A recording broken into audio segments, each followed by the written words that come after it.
Hello everyone and welcome to another part of the Unity scripting tutorial. In this video we will be talking about coroutines. And coroutines are an interesting concept in Unity, especially because a lot of the things that they can do, you can do in the update function. And this is a very big criticism that people have whenever they first learn about coroutines. They would just say, why should I be using it if I can already do this thing in a way that I already understand? Well, usually where coroutines really shine is when you have a task that you need to do, and once this task is over, you don't want this function to be called again. And if you do this in the update function, this update function will keep running as long as the object is on the screen and it's active. So, for example, let's look at one of the examples that we have here and that uses the update function and see where we can make it better using a coroutine. So let's look at the Lerp script that we made in the interpolation video, for example. In this script, if we just move it to the cube, as you can see, it takes a target transform and a travel time. So let's give it the sphere as the target and a travel time of 2 seconds. Now if I run it, the cube will go to where that sphere is and stop. Now, it doesn't do anything else after that. So why should I be calling the update function every single frame after it reaches its point? That's just a waste of resources that I could be using somewhere else, especially if I have thousands of objects on the screen, right? So let's take a look at the script and see what it does. All it does is it takes the target and then it increments the timer and it goes to the transformed up position. It sets it to the vector Lerp. So you might now say, well, you can make this script better. Well, yes. For example, we can say if the timer is less than the travel time, do this. And this, yes, will lower the performance hit that you take. But we're still facing the same issue, is that we are calling this update function after our object reaches its target. For example, if I do a debug.log right here, and let's say it will say here. Now if we go back to Unity and run, as you can see, it's saying here it reaches its target and it's still calling it because the update function never stops calling every single frame. So how can we make this better using a coroutine? So let's make a new script that will have our coroutine. So let's call it Lerp, actually coroutine Lerp, and let's open up our script. Our script will pretty much have the exact same stuff as the other script, so that we can compare the two. It's going to have the target, the travel time, the starting position, and the timer. So let's make the public transform. That will be the target.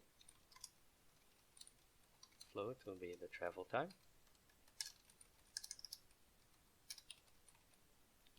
What else do we have here? We have 2 vector 2's, the starting position and the target position. So let's create that. Vector 3's, I mean. Position and vector 3 and target position. So we have that as well. What else do we have? We have our timer, and that will be it for our variable. So float timer. Okay, so now if we're going to be using the coroutine, we don't need the update function altogether. So we can get rid of that. And now let's create our coroutine. All coroutines in Unity have to have the IEnumerator return type. So let's give it that. And let's call our function Lerp.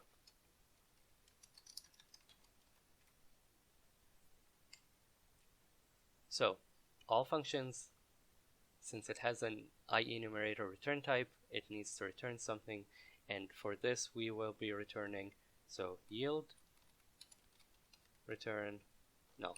All this does is say wait until the next frame and then keep going. So the thing here is, though, since now we have our Coroutines are not the same as an update function, because an update function is called every single frame, whereas a coroutine, it starts and you need to create the loop yourself. So let's make our loop. So while the timer is less than the travel time, keep waiting until next frame, and then we would need to increment the timer by the time.delta time. So it's exactly the same idea as the Lerp script, but instead of an if, since this is called every single frame, we need to keep it in a loop, so we're just using a while. And we will do the exact same thing. We would take the transform.position and Lerp it towards the starting position, target position, and the timer divided by the travel time.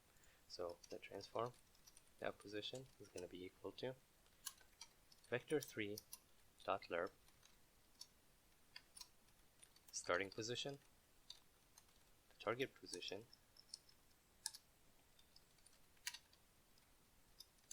and that would be the timer divided by the travel time. So now that we have this, while it's there, we need to do that. At the beginning of the coroutine, we need to set our timer to 0. You'll notice that when you do yield return null, it returns right here, so right after this one. When it comes back right after this one, it goes to the top of the while loop and check again. So it will never reach this twice. So you can use the top of the area above the loop to just initialize all your variables.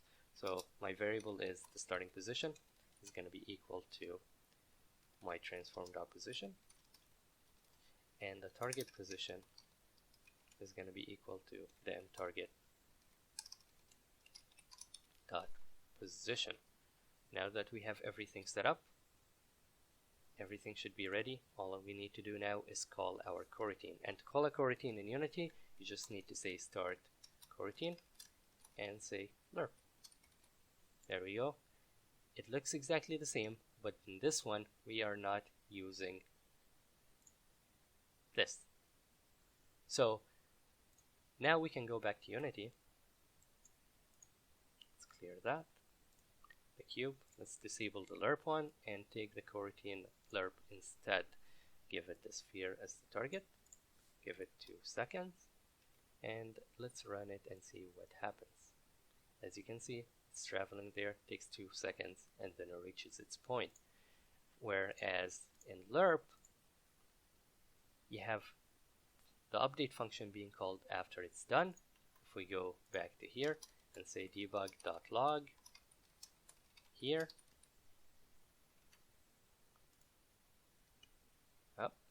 to enable the coroutine Lerp and run it, it's going to get there, call it once, and it's done.